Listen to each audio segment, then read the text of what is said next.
As yesterday, the president did reveal in the Fox town hall, virtual town hall, that he would like to see America reopen, perhaps in stages, starting around Easter. How do you feel about that?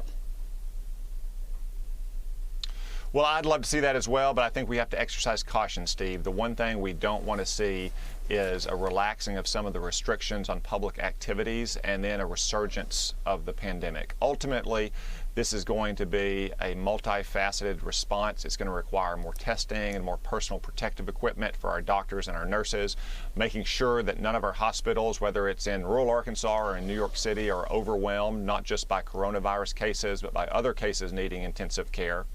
And then also taking assessment of conditions on a regional, even local basis. Now, remember, the president didn't, quote unquote, shut down the country.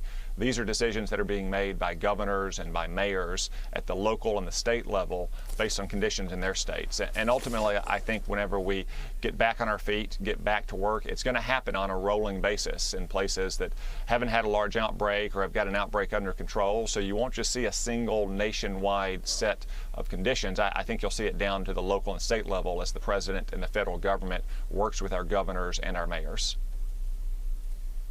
Right. Real quickly, Senator, you wrote with Congressman Gallagher an item that's on FoxNews.com. It's an op-ed talking about how we are just learning how much of our capacity China has, whether it is prescription drugs or personal protective equipment and things like that. We've got to take it back. Quickly, your answer. Yeah, things like antibiotics and ibuprofen and Advil are made in China for the most part. It's time to bring that manufacturing capacity back to the United States. Time to bring a lot more back to the United States from China. China unleashed this plague on the world, and there will be a reckoning when we're on the backside of it.